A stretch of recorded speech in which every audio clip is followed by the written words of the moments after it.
Hey there fellow creators, Ben here from Cinder Studios, and I'm up in my home office today because it's time we had to talk about AI art.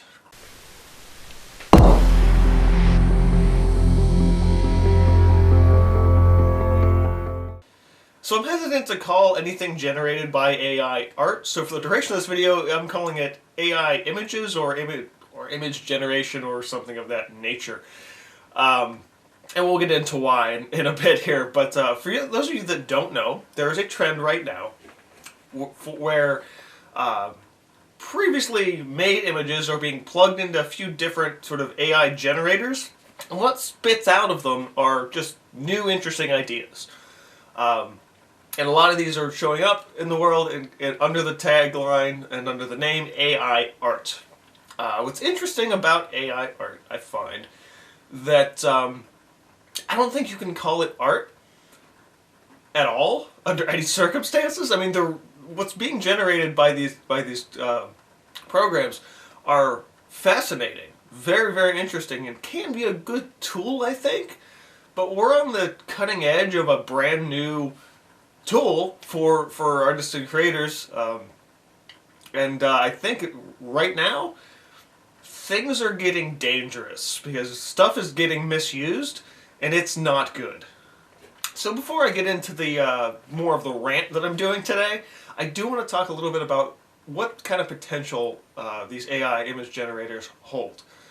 I was actually watching one of Noah Bradley's creator chats with him and his wife when they sit down and talk about various topics. And they actually talked about AI art, and this is kind of the video that is coming out of that, seeing that one, and how do I approach this, and what are my opinions on it.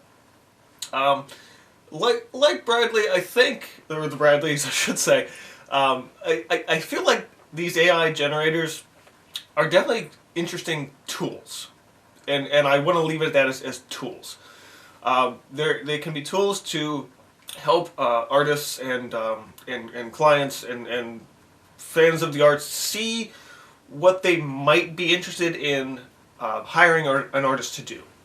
I think also for creators it can be a way to get past mental blocks because a computer can spit out an image based on something that you've made to say, hey, this is how this might look, and so like here's what the computer came up with,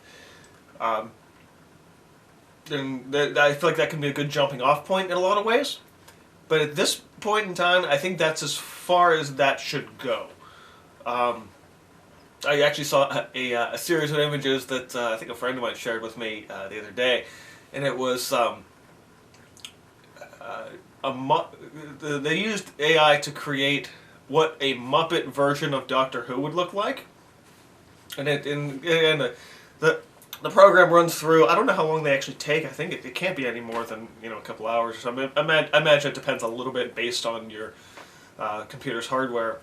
Unless it's all done online, I'm not really sure. I haven't looked into it that extensively. Again, we'll get into my opinions on that later. But it was really interesting to see what, because all it does is it just the software looks at all these things, finds the similar colors, style elements, and then kind of just mashes them all together. It makes some interesting. It's really good for like faces.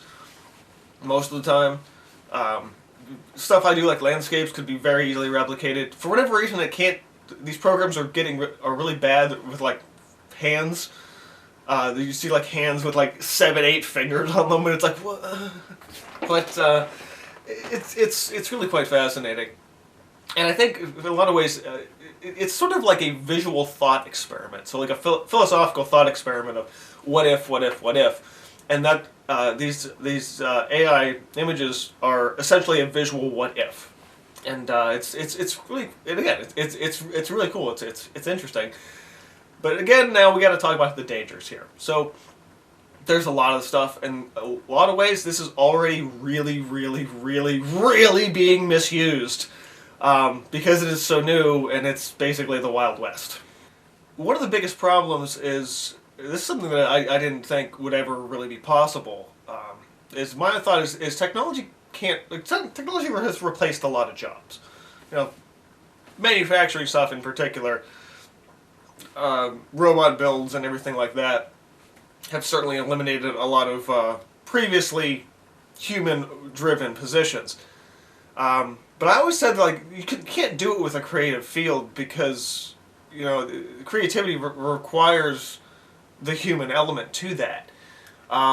What I'm finding a little scary is that the AI is actually doing a pretty damn good job. And what worries me is that a potential client might say, well, I'll just plug stuff into this AI generator so I don't have to hire an artist. The computer can do it for me. And it looks pretty good, so I'll just do that because it's free. This is not good. Especially because it completely undermines the work of creative fields. To say, like, well, the computer will spit it out. It actually reminds me a lot of the downfall of traditional print illustration for like newspapers and magazines.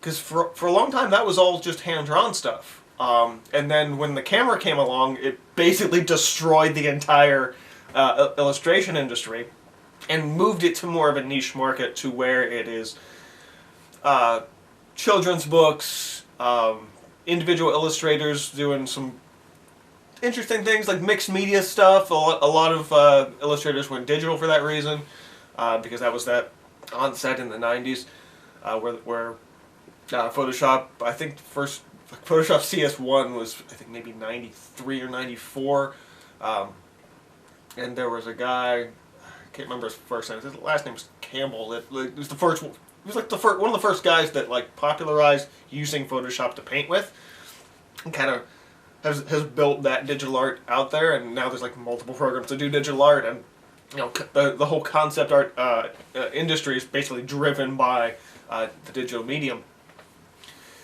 But again, with AI generators, it's like this is an entirely different horse here. It's not just I captured a photograph of this.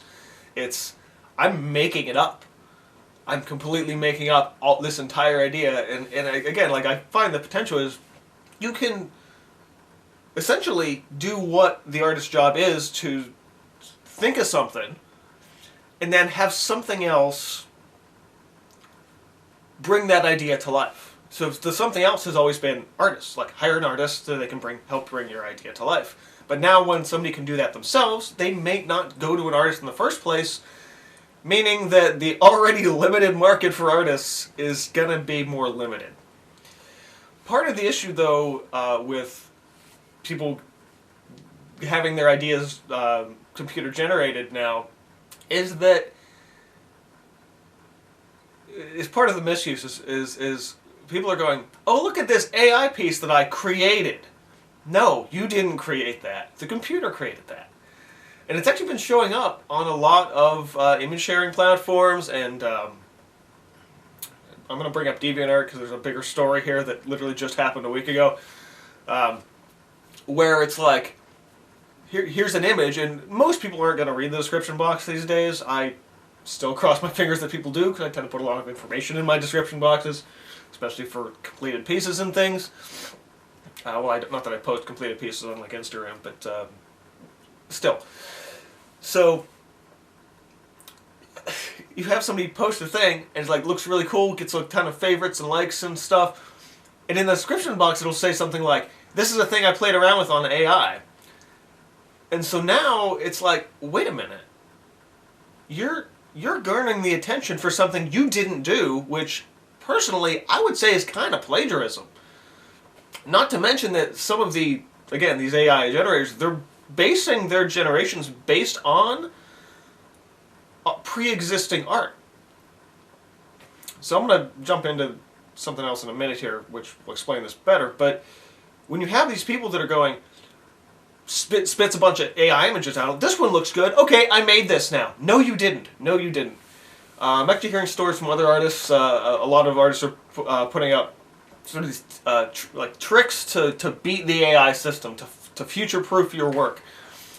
Two of the ones that really, really surprised me was one, there are digital artists already having clients say, how do I know you didn't use an AI generator for this? So they're having to essentially send them the Photoshop files to say, here, look, I actually painted this, which is pretty damn scary to have to like prove you made something. And it's like, how do you do that digitally? Besides, like, here's all the sketches. I don't really know. But then there's I also heard that there were art students in college turning in assignments that were just AI images. Like, here, I did it. And it's like, there's 5 fingers on this hand plus a thumb. No, you didn't. And that's equally as terrifying, I think, especially on the student mindset, to say, I'm not going to do the work, I'm not going to push the work, I'm just going to have the computer do it for me, because, what's the difference? It's an assignment. It's the same a bit of laziness that you'd see in any other type of school, but I think it's, again, anything that's a trade, like you wouldn't want your plumber turning in a fake assignment in trade schools and then hiring them for a job. That seems crazy. Not that I'm sure how you could fake a toilet problem, but whatever. So yeah, there's already kind of been a pretty big pushback from other artists about this, and actually in a lot of comments sections and things, I've noticed them like, the vast majority of creators are like, this is not good, this is not good, this is bad, this is extraordinarily bad.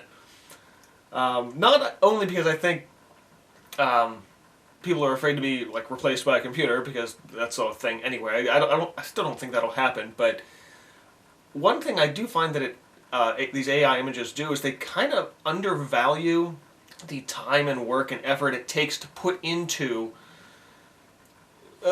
a piece of art.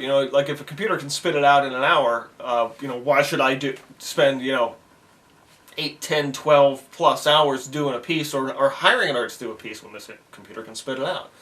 And it's like, well, the computer can do it faster. Why can't you do it faster? And it looks better than what you did. So I'm gonna go with this route. And again,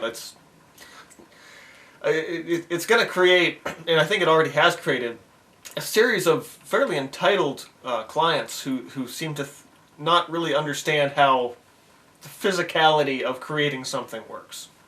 Now, another big part of this pushback, and I've kind of been touching on this already, but there is a notable issue with copyrights here. So as a creator, at least in terms of the US, anything you make is, by default, if you painted something, if you drew something, whatever your creative thing is automatically protected under US copyright law as your own creation. Which is really cool. I'm fairly certain there is at least some level of that in other countries, if not some sort of international copyright law as well. But I'm not a lawyer, so don't quote me on that. But what a lot of these AI generators have done is essentially scoured the internet for images, loop them up together, not thinking about copyrights, and saying, here's our database for image creation. Now, it kind of makes sense, things that are more in public domain, so it's like, I'm going to grab a Picasso and pump an idea in through that way, or I'm going to grab an old Beardstaff painting, or like a church painting or something, and let's see what this would look like in this style. However, there's a lot of artists posting their work online now, and especially the more popular artists, their work's just being shoved into these AI generators without their permission, which again, kind of violates copyright law. I think what we're going to be heading towards is either if this happens enough, or if it happens to the wrong artist, you're looking at lawsuits. Either an individual lawsuit or a huge amount of class action stuff. This is literally a ticking time bomb right now. As soon as an artist I'm trying to think of the legal term, defamation. It's the dilution of trademark. That's what it is. The idea of dilution of trademark. I can't remember I can't remember where I heard it. Some video, I've seen it a few times. I still can't remember to source it, though. Quick thing about the bar, just so you understand what the Lanham Act is. The Lanham Act was originally created as a way of when you trademark something and put it on the side of, say, a barrel of rum, and then Dirkwad over here put mud and a little bit of lye in and called it your rum. He was diluting your trademark because someone would drink it and go, man, this barley rum sucks. And you would be diminished. Well, guess what happened? It got innovated upon. I'll have to link it in the description box below. It's an amazing watch. Anyhow, so how this relates back to the AI art thing is you might have somebody creating an image based on your style, based on the work that you've already created. And people have argued that, like, well, these generators still need artists to make stuff to pump into them. It's like, yeah, but for how long? How long is it going to take before, like, yeah, we've got enough stuff, go away? Or is your work just fodder for the AI? So it's like you don't have any value because we're just going to pump it into the AI system anyway. You're an expense. But you again run into this problem of like, well, the AI can make something look better than I could in less time. So me as a business, me as a, you know, my trademark copyrighted work now all of a sudden is just images pumped into this generator. So I mentioned DeviantArt before, and this just happened like, I don't know, 10 days ago or something like that. Maybe 9, at least in times of recording. I think it was like a Friday or something like that. And DeviantArt made this announcement. It's like, hey, we're actually partnering with this other software to create a AI image generator, aiart, whatever, based on every image on DeviantArt. So essentially, they stole the art of like 10 million users overnight. And everyone was like, whoa! And the backlash was intense, and it was fast. Several hundred people, if not more, cleared out their accounts and deleted them. Because what they had done was like, hey, everybody is opted in by default, and you have to opt out like manually through this other way. Within, I think, a day, they changed that system from an automatic opt-in to an automatic opt-out, which is good, because by the time I heard the news, it had been fixed. I don't know how long that's going to stick, and I don't even know how effective it would be, because if it got pumped in the system in the first place, it might already be there. But the backlash was so hard and so fast that it just, it essentially blew up in their face. And by the time it got around to me, I put up my own 2 cents on it.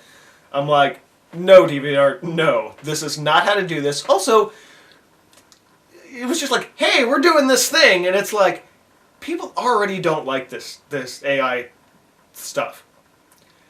And you're just going to take a chance on it without consulting your users?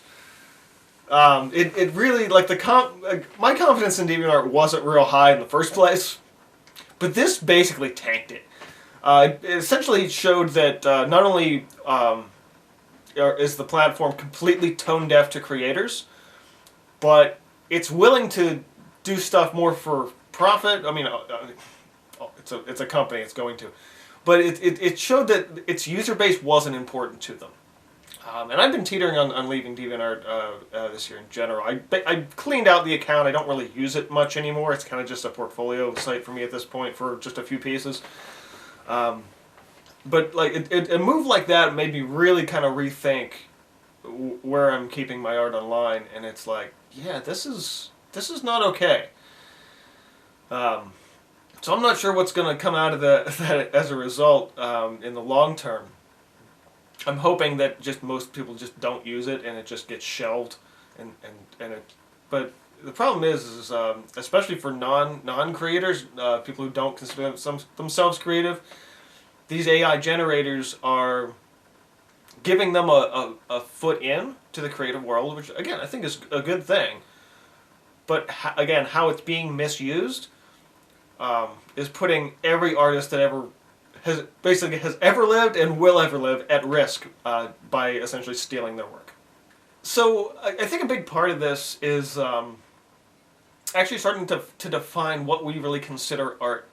Now, I've got a old blog post over on my website, which I kind of take a look at 3 different factors, but I might have to rewrite that to add in a 4th factor, which I think is technically does still kind of sit within the one of the other 3, and it's that I think art, for it to be called art, and this is what I was kind of saying at the top of the rant here, was that you can't call an AI generated image art because it's lacking one very, very, very important thing, and that is the human factor. Sure, like a human created the original piece that something might have been based on, or a human plugged the numbers into the machine and hit go. But there is something about art that is really visceral, something that can't be replicated by a machine. Actually, it's funny, I just thought of this, but there's that scene in the Will Smith movie I, Robot. People have mixed feelings about that movie. I honestly really love it. But the robot, Sonny, sits down and draws something. He basically does it like a printer. His hand's doing this and it appears in a couple of seconds. And he says, "I'm no artist, but you know, here's what my vision is." And I think that's a really powerful line in that movie, because you have, and at that point, an AI recognizing that I cannot create art. I am not human. I can't do it. I can create the image, but can you call that art? And I would say no, because again, that's art is a very human thing, and not just visual art. I would say especially like music. Music will invoke emotion. You think about like dance and theater. Like these are all things that like you might get something to replicate it, but you get the movements, you get the shapes. For AI art, you get like shapes and colors and values and all the basics.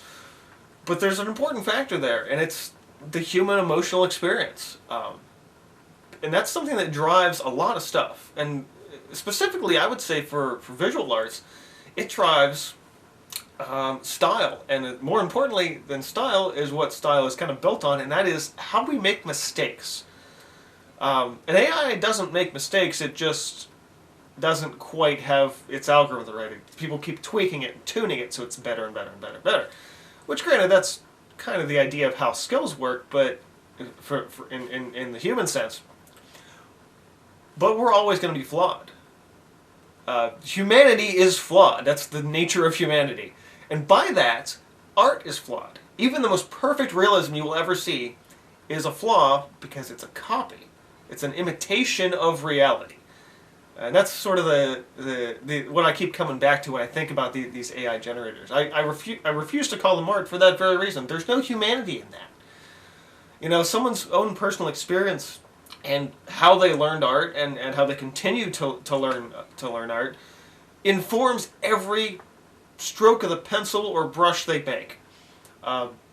It is something that you can't replicate because you can't replicate someone's entire life experience. And that's where I think AI falls short. And I think for anyone out there who would hire an artist or maybe would think of an AI over an artist, I would say don't forget the human factor. You know, someone's experience of something. So I also think like a fandom would be a good example. So if I were to do a piece of like Zelda fan art for a fan who is also as big of a fan as I am, our connection to that thing is going to make that piece so much better. Better than one person can create, better than something could be replicated by a machine or whatever. So you could say, okay, the machine could replicate, say, this scene in a game. But the human eye knows which parts to highlight. So let's make the sun a little more red, or let's make this character stand out a little bit more. You know how to exaggerate something as, I played this game, or I read this book, or I watched this movie, and so I can then accentuate different parts of this. And you can probably tell a computer, hey, make the cape redder, or make the cape larger, or something, or whatever. You know, but to be able to do that naturally, say, I played this, I understand that this is an important part of this game, and I know why, because I played it and I got the experience. So when the client sees it and sees that I put that intention into it, That, I think, is what's going to make the biggest difference. And that's what something... I really feel like AI can't replicate that. Because it doesn't have the experience, it just has the image library. So that big long rant aside, where do we actually go from here? There was a lot of opinions, a lot of this is what's going on in the world kind of stuff. But if I had to do like a breakdown of this, like I would start here. To start, many have speculated this, myself included, that these AI generators, they're gonna cause a legal financial problem, and at some point, some artist or some group of artists is going to sue. Like any new tool that's out there, it's gonna take some time for it to get its footing and to find its place in an artist's toolbox. I do think it's very much that it's going to be an artist's toolbox and not so much a toolbox for the rest of the world. But for the time being, things are messy, and things are clunky, and things are not quite working the way they're supposed to. But I don't think it's going to go away. I mean, short of everybody ignoring it and nobody using it, which honestly, even in that sense, software's out there. It's going to exist online forever. So it's not going anywhere. So I think as creators, we have to find our way of using it, as well as how it's going to be used, both for and against us. I think as creators and as collectors and as clients and however we consume our visual art, it's important for us to not necessarily cheapen the human experience by just saying, well, a computer can do it.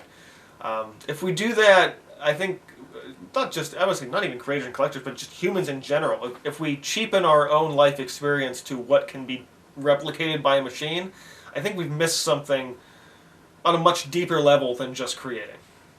And also, it's a challenge to my fellow creators. I think it's a time for us to step up.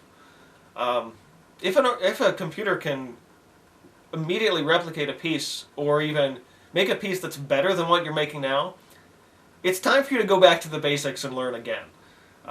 You need to make your work AI-proof by just making better art. Whether that be really embracing a style, getting better on the technical stuff, or just finding ways to drive new media and new like emotional resonance into your work and into the minds and hearts of your fans. I think that's something that is going to be really, really vital. And again, whether you do a traditional art or digital art, I think it's very important to look at it through the perspective and through the eyes of somebody who is saying, okay, why should I hire you? Why should I buy art? It's like, well, the computer might be able to spit you out something interesting, but I can spit you out something spectacular. So my big rant aside, I'm curious to hear your guys' thoughts on this. I've been talking to a few of my other artist friends and getting their opinions on it, and the consensus seems to be kind of like, it's either I don't really know how to feel about this, or this is horrible. I haven't really found any other artists that are like, this is going to be awesome. Especially when you start kind of looking into it more and starting to really think and realize what this means for creators. But yeah, if you guys have heard of this or even used some of these programs, the two that I know are Novel AI and Midjourney. I think they're sort of the most popular. Not that I really want you guys to go use these or anything. And honestly, if you see any of my work in these platforms, either let me know about it so I don't know how to take legal action or what, but because I don't consent on having my work in these software, AI software things. But at the same time, I can't really stop people from doing it. So, yeah, and yeah, it's like at this point, like how do you keep your work yours? And that's a tough thing to do. So again, thanks for checking this out. Let me know your thoughts and comments.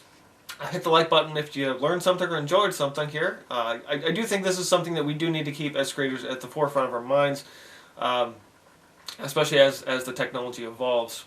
So, as always, keep on creating, and especially keep on creating your work and not claiming any AI did it for you. This has been from Cinder Studios, and I will see you guys next time.